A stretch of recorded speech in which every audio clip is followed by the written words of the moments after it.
Oke lor, sebelum lanjut ke videonya, alangkah baiknya kalian subscribe channel ini dan like, comment, share ke teman-teman Anda apa yang Anda ketahui. Oke, dan cekicot. Dunia kedua yang juga sekaligus kebalikan dari film Letter from Iwo Jima. Dalam film ini kita akan menyaksikan dari sudut pandang 3 tentara Amerika setelah peperangan Iwo Jima terjadi, dan kemudian mereka pun diberi penghargaan bahkan popularitas sebagai pahlawan. Namun di balik semua itu tentu ada sebuah kisah yang benar-benar sangat mengharukan bahkan menggetarkan, di mana pengorbanan, perjuangan yang bercampur air mata benar-benar harus mereka lalui.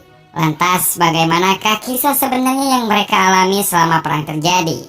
Biar makin seru, pastiin dulu deh guys kalau kalian udah nontonin cerita perang Iwo Jima sebelumnya, biar cerita kali ini perangnya lebih berasa gitu. Linknya udah ditaruh di deskripsi. Film ini diawali dengan tersebarnya koran yang memberitakan kalau peperangan antara Amerika dan juga Jepang telah berhasil dimenangkan. Di koran itu terlihat foto 6 orang tentara sedang mengibarkan bendera Amerika di tanah Iwo Jima yang sebelumnya telah mati-matian dipertahankan oleh pasukan Jepang. Kemenangan itu tentu saja sebuah keberhasilan besar bagi Amerika, maka untuk merayakannya pemerintah pun membuat sebuah perayaan besar sebagai bentuk penghargaan bagi mereka yang telah berjuang dan berhasil merebut kemenangan. Di perayaan itu 3 orang tentara Amerika yang diantaranya adalah Doc, Ira, dan juga Ren terlihat disambut hangat dengan gemuruh sorak warga Amerika yang bangga atas pencapaian mereka. Namun di balik sambutan yang hangat dan popularitasnya yang luar biasa tersebut, jelas telah tersimpan sebuah kisah kelam dan mengerikan yang benar-benar mereka lalui sebelumnya. Dan inilah kisah yang sebenarnya terjadi. Februari 1945, saat ini terlihat ratusan kapal Amerika telah diberangkatkan untuk menuju Iwo Jima. Di salah satu kapal yang dipimpin oleh Kapten Severance, terlihat para prajurit berkumpul dan sedang diberi pengarahan mengenai strategi dan juga target yang harus mereka lumpuhkan. Kapten Severance di sini menjelaskan dari mulai persenjataan yang akan mereka hadapi sampai jumlah pasukan Jepang yang diperkirakan berjumlah 12.000 orang yang telah siap menyambut dan mengancam dari dalam goa. Severance juga menambahkan bahwa tempat yang paling berbahaya dan patut diwaspadai adalah Suribachi, karena dari sana tentara Jepang bakal melakukan serangannya dari segala arah. Dan jika Suribachi bisa cepat dilumpuhkan, maka untuk mengalahkan tentara Jepang sisanya hanya tinggal menunggu waktu saja.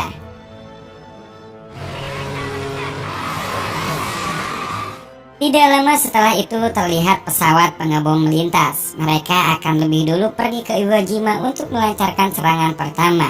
Jika kalian masih ingat, pesawat-pesawat inilah yang pertama menyerang Iwo Jima dan membuat Kuribayashi langsung memasuki goa untuk berlindung. Singkat cerita, sampailah mereka di perairan Iwo Jima. Di hari pertama mereka tiba, saat pagi hari mereka pun mulai melancarkan serangan pertama dengan menembakkan ratusan meriam ke Bukit Suribachi dengan harapan mereka dapat melemahkan pertahanan para tentara Jepang. Sementara di dalam dek kapal sendiri saat ini, para petinggi terlihat sedang merundingkan berbagai strategi yang akan mereka gunakan. Di sela-sela itu, salah satu petinggi di sana mendapat telepon dari komando pusat yang menyampaikan kalau penyerangan yang tadinya direncanakan 10 hari harus dirubah menjadi 3 hari. Hal itu tentu saja membuat rencana yang tadinya sudah matang harus kembali dirubah, dan risikonya akan banyak dari tentara Amerika yang belum siap.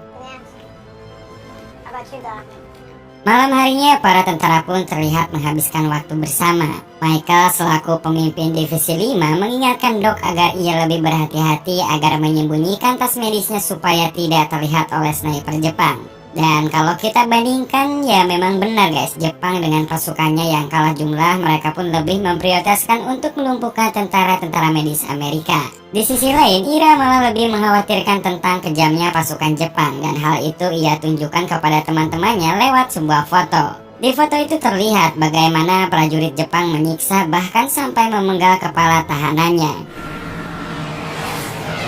Malam pun berlalu dan esoknya adalah hari yang dipastikan, di mana tentara Amerika pun turun dari kapal dan mulai merapat ke tepian pantai Iwo Jima. Ribuan kapal terlihat berbondong-bondong menuju ke arah pantai dengan mengangkut barisan prajurit, bahkan termasuk pula tank serta persenjataan untuk keperluan perang.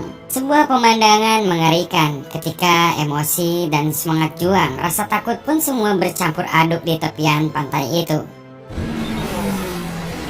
Sebagian tentara Amerika Serikat pun mulai melakukan perlindungan di antara parit-parit galian yang awalnya dibangun oleh Jepang. Sementara sebagian tentara lainnya mulai melangkah maju dengan keadaan senjata siap ditembakkan. Sekian lama menelusuri tepian pantai, tampaknya di sana belum ada tanda-tanda pergerakan tentara Jepang. Nuansa tegang dan menakutkan pun mendadak beralih menjadi rasa jengkel. Dan kalau kita kaitkan lagi, prajurit Jepang yang tak kunjung terlihat dan menyerang itu bukan lain adalah karena Jenderal Kuribayashi terlebih dulu memerintahkan segenap prajuritnya untuk menunda serangan sampai semua tentara Amerika bisa dipastikan benar-benar berada di pantai. Dan barulah setelah semua ada di sana, mereka pun akan menyambutnya dengan penyerangan membabi buta. Strategi Jepang pun berjalan dengan lancar. Saat tentara Amerika tengah lengah, mereka yang ada di balik pintu-pintu goa dan kerapatan semak belukar pun akhirnya muncul dan langsung melancarkan serangan membabi buta. Ribuan peluru bahkan bom pun tak henti-henti menghujani semua tentara yang ada di sana. Apalagi saat tembakan meriam mulai membombardir area sekitar, keadaan pun benar-benar menjadi sangat buruk dan para korban pun semakin berjatuhan. Seolah-olah pantai itu hanya menjadi ladang pembantaian. Perang pun semakin berkecamuk. Banyak tentara Amerika yang tewas dan terluka karena tidak tahu arah serangan datangnya dari mana. Sehingga untuk mengantisipasi hal itu, tentara yang bertugas di kapal pun mulai memberikan bantuan dengan menembakkan semua meriamnya ke Bukit Suribachi. Namun dengan cukup sigap pula, prajurit Jepang langsung membalas kembali serangan itu dan menghancurkan beberapa kapal yang ada di sana. Dan dalam tempo yang singkat, korban pun saling berjatuhan di sana, terutama dari tentara Amerika. Doc yang berperan sebagai petugas medis tampak sangat kerepotan dalam mengantisipasi hal yang terjadi. Apalagi ia pun harus berjibaku di antara hujan peluru di tengah-tengah ganasnya medan peperangan. Serangan demi serangan yang dilakukan Jepang dari dalam gua betul-betul membuat Amerika dilema. Granat bahkan juga semburan api yang sangat diandalkan pun tidak cukup mampu untuk meredam serangan tentara Jepang yang menyerang mereka dari segala arah. Selanjutnya film pun beralih. 1 bulan kemudian, pertempuran antara Amerika dan Jepang telah dikatakan usai. Ren, salah satu marinir yang selamat, terlihat menghampiri Ira yang saat itu sedang beristirahat. Ia bilang kalau dirinya telah ditanya oleh Kapten Severin mengenai siapa saja 6 orang yang mengibarkan bendera Amerika di Bukit Suribachi. Jawaban Ren adalah dirinya, Michael, Doc, Franklin, Hank, dan satu lagi ia lupa, dan saat ini ia baru ingat kalau itu adalah Ira. Namun Ira entah apa alasannya langsung marah dan mengancam Ren agar tidak menyebutkan namanya dalam deretan 6 orang pengibar bendera itu. Dan satu lagi, Ira juga mengungkapkan kalau Ren telah salah menyebutkan kalau yang ada di sana bukanlah Hank melainkan adalah Harlon. Awalnya Ren setuju untuk tidak memberitahukan kalau satu orang lagi adalah Ira. Namun karena saat di pesawat Ren diancam akan dikembalikan lagi ke peperangan, akhirnya ia pun terpaksa memberitahukan yang sebenarnya. Selepas peristiwa itu, Doc, Ira, dan Ren kemudian dikirim pulang sebagai 3 tentara pengibar bendera yang berhasil selamat. Di sana mereka bertiga pun mulai berkenalan satu sama lain dan disambut seperti superstar oleh kalangan warga Amerika yang menanti mereka di sana. Setelah kejadian tersebut, ketiganya pun kemudian disambut oleh Bud Garber dari Departemen Keuangan. Mereka bertiga pun di sini mendapat kejelasan kalau kedepannya mereka akan banyak menghadiri acara-acara pertemuan sebagai langkah penggalangan dana untuk pembiayaan perang selanjutnya. Saat mereka membicarakan itu, Doc menemukan sebuah catatan yang menuliskan kalau ibunya Hank akan melakukan pengibaran bendera atas kematian anaknya. Ira yang memang tahu betul keadaan sebenarnya mengungkapkan bahwa Hank tidak ada di foto tersebut, melainkan adalah Harlon. Untuk meyakinkan hal itu, Ira pun menjelaskan kejadian sebenarnya tentang pengibaran bendera yang mereka lakukan. Jadi di foto yang kini ada di hadapan mereka justru bukanlah pengibaran pertama, melainkan pengibaran bendera yang kedua. Dan bila mengingat ke arah sana, mereka bertiga sangatlah tidak pantas untuk mendapatkan popularitas dan menyandang gelar pahlawan Iwo Jima. Sedangkan Bud Gerber sendiri yang mendengarnya malah terlihat bingung dan mulai marah-marah, apalagi mengingat semua rencana penggalangan dana telah dipersiapkan sedemikian rupa. Akhirnya ia pun memutuskan yang terpenting saat ini mereka tetap mengakui dan menyetujui apa yang sebelumnya telah direncanakan. Karena jika tidak, negara tidak akan lagi memiliki uang untuk keperluan biaya perang. Dan akhirnya Doc, Ira, dan Ren harus setuju untuk tidak memberitahukan kepada siapapun bahwa Hank tidak ada dalam foto. Setelah perundingan itu, ketiganya pun kemudian dikirim ke berbagai daerah untuk mengumpulkan uang.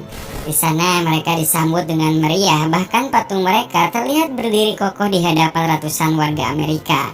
Setelah mereka hadir di hadapan umum, mereka pun lanjut kembali menghadiri makan malam bersama orang-orang penting yang ada di sana. Di saat makan ini, Doc kembali teringat dengan kengerian dan juga getirnya perang yang dialaminya. Di saat itu, kengerian terasa ketika Doc melihat ratusan tentara Amerika sekarat tak berdaya. Apalagi ketika Peleton 2 menyerang, di mana dirinya beserta Ira cukup kelimpungan karena harus maju tanpa bantuan tank. Korban pun tak lagi terbendung sampai Doc benar-benar tidak bisa berbuat banyak di medan itu. Tugas penggalangan dana tersebut tak pernah berhenti dan membuat mereka harus berpindah-pindah untuk menghadiri berbagai acara. Sampai suatu saat mereka pun bertemu dengan ibu dari para korban perang yang telah tiada. Rasa haru kembali membekas di benak ketiganya saat melihat kehadiran ibu dari teman-temannya tersebut. Jauh di dalam hati mereka pun sadar bahwa ketiganya justru numpang tenar di atas pengorbanan teman-temannya. Apalagi di saat Ibu Hank meminta penjelasan kepada Doc bahwa ia yakin yang berada di foto itu bukanlah Hank anaknya. Namun Doc harus berbohong demi upayanya untuk membela negara dan bangsanya. Sepulang jamuan dari makan itu, Ira pun mulai mabuk-mabukan karena tak tahan dengan popularitas yang didapatkannya, karena semua itu secara tidak langsung terus mengingatkannya pada masa-masa di masa perang. Terutama pada tanggal 23 Februari di saat Peleton 3 di bawah komando Hank Hansen diperintahkan untuk mendaki Gunung Suribachi dan mengibarkan bendera Amerika di sana. Keberhasilan pengibaran bendera pertama itu sontak membuat para tentara di sana bersorak bahagia, termasuk Ira dan juga Ren yang menyaksikan dari bawah. Selepas peristiwa itu, Kolonel Johnson yang baru tiba ke daratan juga menginginkan agar Batalion 2-nya layak juga mendapatkan kemenangan. Akhirnya, Peleton 2 di bawah komando Mike dikirim ke bukit untuk mengganti bendera pertama dengan bendera kedua yang dibawa oleh Batalion 2. Mike, Ira, Ren, Doc, Harlon, dan Franklin kemudian difoto oleh Joe karena mereka menaikkan bendera kedua. Namun tidak lama setelah itu, saat Peleton 2 menyisir daerah perbukitan, mereka pun sempat diserang oleh pasukan Jepang yang tersisa. Dan di sana, Mike pun harus mati akibat serangan tersebut. Sementara masih di hari yang sama, Hank dan Harlon juga mati tepat di hadapan Doc saat ada serangan tiba-tiba dari musuh. Hal mengerikan juga berlanjut pada tanggal 21 Maret. Franklin dibunuh oleh tembakan dari senapan mesin dan meninggal dalam pelukan Ira. Hingga akhirnya 8 orang dalam Peleton 2 kini hanya menyisakan 3 orang saja. Mereka adalah Doc, Ira, dan juga Ren. Ira yang semakin mabuk-mabukan suatu malam kedapatan muntah di depan komandan marinir Amerika. Esoknya dia pun memerintahkan supaya Ira dipulangkan dan melanjutkan penggalangan dana tanpanya. Dan singkat cerita, setelah penggalangan dana selesai, Doc dan juga Ren pun kembali dipulangkan ke rumah mereka masing-masing.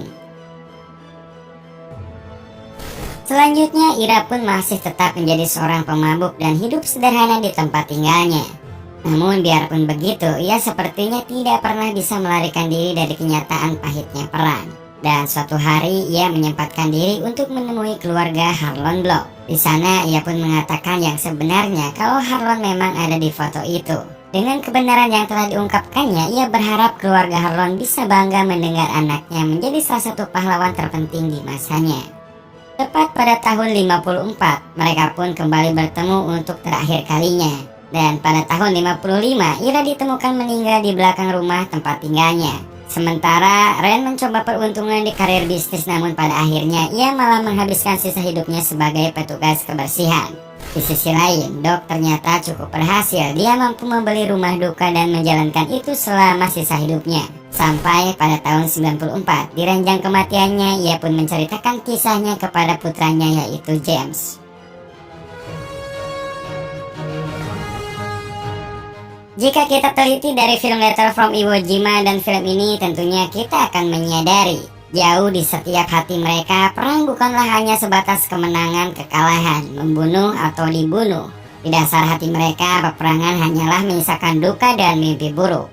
Semoga kedepannya peperangan dimanapun dan siapapun tak pernah terjadi dan kita semua selalu dalam kehidupan damai bahagia. Terima kasih buat kalian semua yang udah nontonin video ini sampai akhir. Dan terima kasih sudah klik video ini. Tapi jangan lupa guys, klik tombol subscribe karena subscribe itu gratis. Dengan subscribe kamu support channel ini terus untuk upload hampir setiap hari. Ingat, subscribe itu gratis. Gak ada ruginya kamu klik tombol subscribe guys. Selamat menonton.